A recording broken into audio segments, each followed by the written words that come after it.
Maths class 9 NCERT CBSE chapter 2 polynomials है। तो हम लोग पॉलिनोमियल्स के कुछ इंपॉर्टेंट क्वेश्चंस करते हैं। तो हम लोग टॉपिक वाइज नहीं करेंगे। सबसे पहले हम लोग देखते हैं एल्जेब्रिक आइडेंटिटीज़।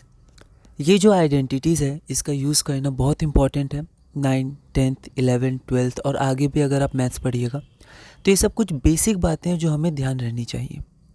पहली आइडेंटिटी हमारे पास होती है एक्स प्लस वाई का होल स्क्वायर या x plus y whole square, इसे पढ़ते हैं होल पढ़ते हैं, is equal to x square plus 2xy plus y square. कई लोग इसको x square plus y square plus 2xy पढ़ते हैं, वो भी बिल्कुल सही है, कोई दिक्कत नहीं है, क्योंकि 2xy आप इधर पढ़िए और वाई स्क्वायर इधर पढ़िए, कोई दिक्कत नहीं, प्लस में ये माना जाता है, सेम आंसर आता है। पर जब हम लोग इसको सॉल्व करते हैं x plus y into x plus y, तो सॉल्व करते समय बीच में 2xy आता है, तो कई लोग इसको ऐसे भी याद रखते हैं। एनसीईआरटी में भी इस तरह से लिखा है, तो हम लोग ऐसे ही चलते हैं। तो x plus y whole square is equal to x square plus 2xy plus y square. अब यहाँ पर कई जगह a प्लस बी भी लिखा रहता है, कोई दिक्कत नहीं, एक ही बात है। x की जगह a लिखा है, y की जगह b लिखा है, तो यहाँ भी x की जगह a हो जाएगा, x की जगह a, y की जगह b और यहाँ पर y की जगह b। तो इसको हम लोग कैसे पढ़ सकते हैं? तो इसको हम लोग बिल्कुल उसी तरह पढ़ेंगे जैसे हमने इसको पढ़ा है। a प्लस बी स्क्वायर या a plus b whole square is equal to a square plus b plus 2ab plus b square. ठीक है, अब यहाँ पर हम लोग इसको a plus b square generally नहीं पढ़ते हैं। ऐसा क्यों? क्योंकि अगर हम लोग इसको a प्लस बी स्क्वायर पढ़ें तो वो ये हो जाएगा a प्लस बी स्क्वायर। ये जो स्क्वायर है वो सिर्फ b पर नहीं है, ये पूरे पर है a प्लस बी, इसलिए यहाँ पर जो होल शब्द है वो बहुत इंपॉर्टेंट है और जनरली हम लोग को उसी के साथ पढ़ना चाहिए होल। मतलब सिर्फ b का स्क्वायर नहीं है, ये जो ब्रैकेट है ये पूरा का स्क्वायर है, इस पूरा का, इसलिए हम लोग इसको पढ़ते हैं a plus b whole square. ठीक है, तो एक बार और हम लोग पढ़ना देख लेते हैं इसको। X plus y whole square is equal to x square plus 2xy plus y square and a plus b whole square या a प्लस बी का whole square is equal to a square plus 2ab plus b square. कुछ questions देखते हैं, इन questions को आप practice करिएगा, और भी कई तरह के क्वेश्चंस बन सकते हैं, पर बेसिक में देखते हैं। Find the value of x plus y whole square, sorry x plus 3 whole square. तो एक्स प्लस 3 होल स्क्वायर की वैल्यू क्या है? तो यहाँ पर हम लोग ये फॉर्मूला भी लगा सकते हैं और ये भी लगा सकते हैं। एक क्वेश्चन इससे देख लेते हैं, बाकी सब हम लोग इससे देखेंगे। जनरली a प्लस बी का होल स्क्वायर हम लोग यूज़ कर सकते हैं, दोनों सेम है फिर भी। तो यहाँ पर x प्लस 3 का होल स्क्वायर, तो यहाँ पर हम लोग देख सकते हैं कि ये किस फॉर्मूला से मैच कर रहा है। 3-4 आइडेंटिटी होती है, तो पहली आइडेंटिटी से मैच कर रहा है x प्लस वाई, बस y की जगह यहाँ पर 3 है, तो हम लोग यहाँ लिख देंगे कि here x equal to x, मतलब पहला तो x होता था फॉर्मूला में, है ना, पहला x होता था, यहाँ भी देख सकते हैं x है, लेकिन फॉर्मूला में दूसरा जगह y होता था, लेकिन यहाँ पर क्या है 3 है, मतलब y की वैल्यू 3 है। ये सब हमें थोड़ा ध्यान रखना है। तो हियर मतलब यहाँ पर इस क्वेश्चन में x तो x है लेकिन y इक्वल टू 3 है। और हमें पता है, पहले हम लोग ये लिखने का तरीका होता है, हमें पता है x प्लस वाई का होल स्क्वायर होता है x square plus 2xy plus y square. तो यहाँ पर x की जगह तो x लिख दिए, क्यों? क्योंकि x इक्वल टू एक्स है, पहला लेटर यहाँ x है और फॉर्मूला में भी x है, लेकिन y की जगह हम लोग 3 रख दिए। ऐसा क्यों? ऐसा इसलिए क्योंकि y इक्वल टू 3 है। तो हम लोग ये RHS इसको बोलते हैं, RHS में भी हर जगह x की जगह x रखेंगे और y की जगह हम लोग 3 रखेंगे। तो यहाँ पर हमने x की जगह x रख दिया, यहाँ पर x की जगह x रख दिया और y की जगह हमने यहाँ पर 3 रख दिया। यहाँ पर हमारे पास फिर से y स्क्वायर है, तो y की जगह हमने यहाँ 3 रख दिया, तो ये 3 का स्क्वायर हो जाएगा। तो यहाँ पर हम लोग देख सकते हैं x प्लस 3 का whole square is equal to, ये हमारे पास x स्क्वायर है तो यहाँ भी x स्क्वायर हो गया, प्लस 2x इंटू 3। देखिए यहाँ पर बीच में इंटू होता है, तो 2 इंटू एक्स इंटू 3। अब इसको इंटू कैसे करेंगे? तो यहाँ पर 2 और 3 कांस्टेंट है, नंबर है, तो उनको एक साथ हम लोग इंटू कर देंगे, तो 2 इंटू 3, तो 2 इंटू 3 6 हो जाएगा और यहाँ x हो जाएगा। बीच का इंटू हम लोग लिखते नहीं है, वो छुप जाता है, तो एक्स स्क्वायर प्लस 6x और 3 का स्क्वायर हमारे पास 9 हो जाएगा, 9। तो ये हमारे पास आंसर हो गया। धीरे धीरे आप 2-3 बार प्रैक्टिस इसको करिएगा। तो x square plus 6x plus 9। अगला क्वेश्चन हम लोग देखते हैं। अगला क्वेश्चन हमारे पास है find the value of y plus 5 का होल स्क्वायर। तो यहाँ पर देखिए पहला y है और दूसरा टर्म 5 है। तो एक्स वाई जब भी रहता है तो हम लोग ए भी यूज़ करते हैं। यहाँ भी एक्स था पर हमने एक्स प्लस वाई का स्क्वायर यूज़ किया था, पर यहाँ पर हम लोग क्या करेंगे, ए प्लस बी का यूज़ करेंगे, क्योंकि फिर ए अलग है बी अलग है, यहाँ वाई अलग है 5 अलग है, तो हम लोग उसको लिख सकते हैं ए बराबर इतना बी बराबर इतना। ठीक है, तो हर जगह एक्स वाई नहीं होगा। तो यहाँ पर find the value of y plus 5 का होल स्क्वायर, बिल्कुल उसी तरह करेंगे। पहले हमारे पास क्वेश्चन क्या है, वाई प्लस 5 का होल स्क्वायर, उसको हमने लिख दिया। अब यहाँ पर आप देखिए कि a प्लस बी का होल स्क्वायर, तो यहाँ पर पहला a होता था पर यहाँ पर पहला y है, तो लिख देंगे a is equal to y, क्योंकि हमने ये फार्मूला याद किया, ये फार्मूला हमें ध्यान है। तो होल स्क्वायर तो सेम है, यहाँ पहला a है, यहाँ पहला y है, तो लिख देंगे a इक्वल टू वाई, और यहाँ पर दूसरा b है, यहाँ पर दूसरा 5 है, तो यहाँ लिख देंगे b इज इक्वल टू 5। तो ये हमारा पहला हो गया। उसके बाद हम लोग आगे बढ़ते हैं। वी नो दैट, हमें पता है ये सब कुछ चीज़ें इंपॉर्टेंट होती है। बोर्ड में भी जब आप अगले साल लिखिएगा तो भी ये सब आप लिखिएगा तो सही रहेगा, एक प्रॉपर वे में हम लोग रिप्रेजेंट करते हैं, अपने आंसर को दिखाते हैं। तो हमें पता है, we know that a plus b का whole square a square plus 2ab plus b square होता है। अब यहाँ पर a की वैल्यू y है, तो देखिए यहाँ पर a की जगह मैंने y लिख दिया अगले स्टेप में, और b बराबर 5 है तो b की जगह मैंने 5 लिख दिया।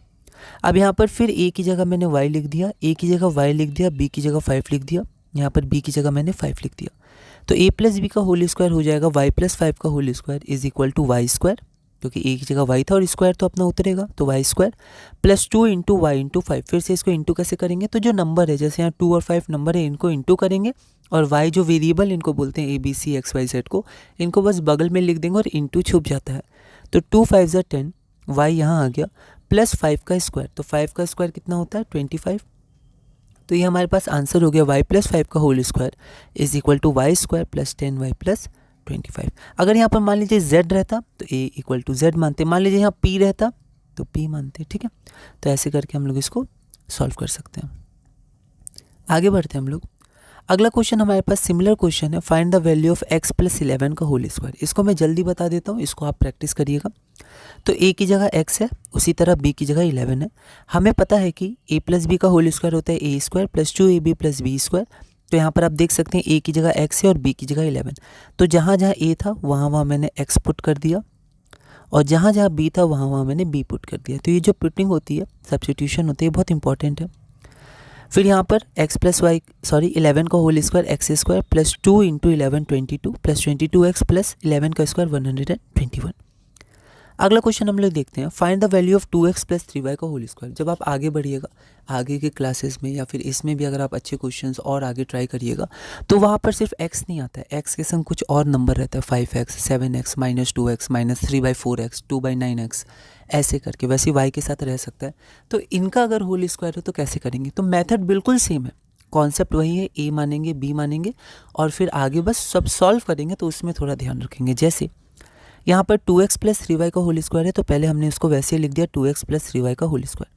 अब हमें फिर से पता है, क्योंकि ये a प्लस बी का होल स्क्वायर से मेल खा रहा है ना, उसके जैसा लग रहा है, तो हम लोग समझ जाएंगे इसमें पहली आइडेंटिटी लगेगी a प्लस बी का होल स्क्वायर। तो we know that a plus b का whole square is equal to a square plus 2ab plus b square. अब यहाँ पर अगर हम लोग देखें तो यहाँ पर a क्या है, पहला वाला टर्म। अब पहला वाला यहाँ 2x है, तो पूरा उठा के लिखेंगे a इक्वल टू 2x, और यहाँ पर दूसरा 3y है, तो यहाँ पर 3y। अब देखिए लिखने के तरीके में मैंने हियर और ये पहले लिखा था पिछले क्वेश्चंस में, इस बार मैंने नीचे लिखा है, आप कैसे भी लिख सकते हैं, कोई दिक्कत नहीं। तो हमें पता है a प्लस बी का होल स्क्वायर होता है a square plus 2ab plus b square. अब यहाँ पर a क्या है, पहला वाला, तो a बराबर 2x, और b क्या है, दूसरा वाला टर्म, तो b बराबर 3y। ठीक है, तो पहला 2x दूसरा 3y। अब यहाँ पर फिर से 2x प्लस 3y का होल स्क्वायर, तो हम लोग इससे कंपेयर करेंगे। तो यहाँ देखिए a की जगह मैंने क्या लिख दिया, a की जगह 2x लिख दिया, क्योंकि a बराबर 2x था, और आप देख सकते हैं b बराबर क्या है 3y, तो यहाँ पर b की जगह मैंने 3y लिख दिया है ना। तो यहाँ पर फिर से एक बार देख लीजिए, क्योंकि मेरा a बराबर 2x था तो a की जगह मैंने 2x लिख दिया, और b बराबर 3y था तो मैंने b की जगह 3y लिख दिया। तो 2x प्लस 3y का होल स्क्वायर, तो फिर से a की जगह मैंने 2x लिख दिया, a की जगह 2x लिख दिया, और b कितना है 3y है, तो मैंने यहाँ पर b की जगह 3y लिख दिया, यहाँ भी b की जगह 3y मैंने लिख दिया। अब यहाँ पर हम लोग देखते हैं इसको बस सॉल्व कैसे करेंगे। तो देखिए x का स्क्वायर तो x स्क्वायर, और 2 का स्क्वायर 4, अलग अलग करके दोनों में स्क्वायर आ जाएगा। तो 2 का स्क्वायर 4, एक्स का स्क्वायर, एक्स स्क्वायर इंटू नहीं लिखते हैं, छुप जाता है, तो 4x स्क्वायर हो जाएगा, प्लस का प्लस। अब इसको कैसे इंटू करेंगे, तो फिर से जो जो नंबर है उनको एक साथ इंटू करेंगे। देखिए ये नंबर है 2, ये नंबर है 2, ये नंबर है 3, तो 2 2 ज़ा 4 एंड 4 3 ज़ा 12, तो यहाँ हम लोग 12 लिखेंगे। और यहाँ पर बचा क्या है, एक्स और वाई अलग अलग हैं, तो एक्स वाई को एक साथ लिख देंगे, इंटू नहीं लिखेंगे बीच का। अब यहाँ देखिए फिर से, तो ये 3 का स्क्वायर वाई का स्क्वायर, जैसे यहाँ पर हुआ था 2 का स्क्वायर और एक्स का स्क्वायर, तो स्क्वायर दोनों में आ जाता है। तो 3 का स्क्वायर होता है 9, है ना। जल्दबाजी में कई बार 3 2 जा 6 लिख देते हैं, ये गलत है। 3 इंटू 3 स्क्वायर है ना, तो 3 3 ज़ा 9, और वाई का स्क्वायर वाई स्क्वायर, तो 9 वाई स्क्वायर, है ना। तो एक कॉमन मिस्टेक होती है, हमें पता होता है पर जल्दबाजी में दिक्कत हो जाती है, तो ये सब ध्यान रखेंगे। यहाँ 3 2 ज़ा नहीं, 3 का स्क्वायर मतलब 3 3 ज़ा 9, तो ये हमारा आंसर हो गया। इसके बाद हम लोग कुछ और सॉल्व नहीं करेंगे क्योंकि सब अलग अलग है। तो यहाँ पर हमारा आंसर हो गया 2x प्लस 3y का whole square is equal to 4x square plus 12x square plus 9 square. और क्वेश्चन आप प्रैक्टिस कर सकते हैं, इसको एक दो बार खुद भी बना के देख सकते हैं। अब अगला क्वेश्चन, ऐसे क्वेश्चन हमारे एनसीईआरटी में दिए हुए हैं और ऐसे क्वेश्चन आ सकते हैं। वैसे इससे थोड़ा और ज़्यादा लेवल के दिए हुए हैं, पर ये बेसिक के लिए हम लोग यहाँ से शुरू करते हैं। Find the value of 107 whole square using identity. अब देखिए 3 का स्क्वायर क्या होता है, तो 3 इंटू 3 9। कोई बोले अगर 12 का स्क्वायर क्या होता है, तो उसको दो बार बस इंटू करते हैं, 12 इंटू 12 144। अब यहाँ पर 107 का होल स्क्वायर है, तो ये हमारे पास हो गया 107 का होल स्क्वायर। तो इसको हम लोग ऐसे इंटू कर सकते हैं, 107 इंटू 107, ऐसे तो हुआ जैसे पहले हो रहा था, तो इसको हम लोग ऐसे इंटू कर सकते हैं। तो ये तो तरीका है लॉन्ग मेथड जो होता है, इसको इससे कर 9 कैरी 4 फिर ऐसे करके हो जाएगा। तो ऐसे अभी हम लोग नहीं करेंगे, ठीक है, क्योंकि यहाँ पर क्वेश्चन में दिया यूजिंग आइडेंटिटी, आइडेंटिटी का यूज़ करिए। अब आपको ध्यान होगा हमने एक आइडेंटिटी पढ़ी है एक्स प्लस वाई या ए प्लस बी उसका होल स्क्वायर, फिर एक आएगी ए माइनस बी का होल स्क्वायर या एक्स माइनस वाई का होल स्क्वायर, फिर एक आएगा ए प्लस बी का होल क्यूब, फिर आएगा x square plus y square plus z square, है ना। तो ऐसे करके कुछ हमारे पास आइडेंटिटीज़ आती हैं, x plus y plus z का होल स्क्वायर, 3 का स्क्वायर, अभी तो 2 का स्क्वायर है, तो कम से कम 2 टर्म तो हमें चाहिए आइडेंटिटी में। पर यहाँ देखिए एक ही टर्म है 107, तो इसको तोड़ के हम लोग कम से कम 2 कर सकते हैं। कैसे, तो 100 ला सकते हैं। तो 107 को क्या हम लोग लिख सकते हैं 100 प्लस 7, और स्क्वायर का स्क्वायर लिख देते हैं। अब ऐसा क्यों किया, ऐसा इसलिए किया क्योंकि अब ये हो जाएगा ए प्लस बी का होल स्क्वायर, और वो होता है a square plus 2ab plus b square. A square 100 का स्क्वायर बहुत आसान है, 2 0 है तो 4 0 हो जाएगा। ये बी है, बी का स्क्वायर, 7 का स्क्वायर भी आसान है, 7 स्क्वायर क्या होता है 49 होता है। तो इसीलिए हम लोग ये कर सकते हैं। तो ये सब कुछ कुछ शुरू में आप ध्यान रखिएगा, ऑब्जर्व करिएगा ऐसा क्यों हुआ, फिर आगे आप इसको यूज़ कर सकते हैं। तो वी नो दैट अब यहाँ पर 2 टर्म हो गया, तो ए और बी मिल गया। तो अब हम पहले लिखेंगे हम लोग कौन सा फॉर्मूला लगाने जा रहे हैं। तो we know that a plus b का whole square is equal to a square plus 2ab plus b square. अब यहाँ पर देखिए पहला ए है और यहाँ पर पहला 100 है, तो a बराबर 100। यहाँ पर दूसरा b, पहला a है और यहाँ पहला 100 है, दूसरा b है और दूसरा 7 है, तो b बराबर 7 हो जाएगा। तो हम देख सकते हैं यहाँ पर कि हमारे पास a बराबर 100 है और b बराबर क्या है 7 है। तो 100 प्लस 7 का होल स्क्वायर क्या हो जाएगा, तो ये हो जाएगा a का स्क्वायर मतलब 100 का स्क्वायर प्लस 2ab। तो a कितना है 100, तो a की जगह मैंने 100 लिख दिया क्योंकि फॉर्मूला में ए बी आता है, ए की जगह 100, और बी की जगह क्या लिखा, तो बी की जगह 7 लिखा क्योंकि बी बराबर 7 है। उसी तरह हमारे पास बाद में आता है या लास्ट टाइम हमारे पास आता है बी स्क्वायर, तो बी की वैल्यू 7 है, तो यहाँ बी की जगह मैंने 7 लिख दिया। तो 100 का स्क्वायर, तो देखिए 2 0 है तो 4 हो जाएंगे स्क्वायर में, ठीक है, 2 और 2, है ना। 100 का स्क्वायर क्या होता है 100 इंटू 100, और इसको कैसे सॉल्व 1 2 और 2 4, तो यहाँ पर 4 0, ठीक है। उसके बाद 2 इंटू ए इंटू बी, अब यहाँ पर कोई एक्स वाई नहीं है, सब नंबर है तो इंटू कर देंगे। तो 2 इंटू 100 200 और 200 इंटू 7 1400, या आप ऐसे भी कर सकते हैं 7 2 ज़ा 14 और 2 0 तो 1400, और 7 का स्क्वायर मतलब 7 इंटू 7 14 है। फिर से जल्दबाजी में 7 2 ज़ा 14 मत लिखिएगा, है ना, क्योंकि फिर आगे फिर गलत होता जाएगा। तो 7 का स्क्वायर 49, इसको आप जोड़ दीजिएगा तो 11449 11449, मतलब 100 प्लस 7 का होल स्क्वायर इतना है, और 100 प्लस 7 को वापस 107 का होल स्क्वायर लिख देते हैं क्योंकि क्वेश्चन में 107 दिया था। तो 107 का होल स्क्वायर हो जाएगा 11449 जो हमारा रिक्वायर्ड आंसर है। तो ये हमारे पास पहली आइडेंटिटी रही, कुछ क्वेश्चन रहे। इसी तरह अब हम लोग दूसरी आइडेंटिटी निकालेंगे। अब तो बिल्कुल वैसे ही होगा, ए की जगह रख सकते हैं, कुछ बी की जगह रख सकते हैं और ऐसे करके हम लोग आगे बढ़ सकते हैं। ठीक है, एनसीईआरटी में एक्स वाई का यूज़ किया गया है, एक्स वाई के टर्म्स में दिया, पर हम लोग ए बी के टर्म्स में लिख के आगे बढ़ सकते हैं, कोई दिक्कत नहीं है। तो इस वीडियो में आइडेंटिटी 1 हमने पूरी की। अगली वीडियो में हम लोग आइडेंटिटी नंबर 2 करेंगे और धीरे धीरे मैथ्स एनसीईआरटी सीबीएसई क्लास 9 में आगे बढ़ेंगे।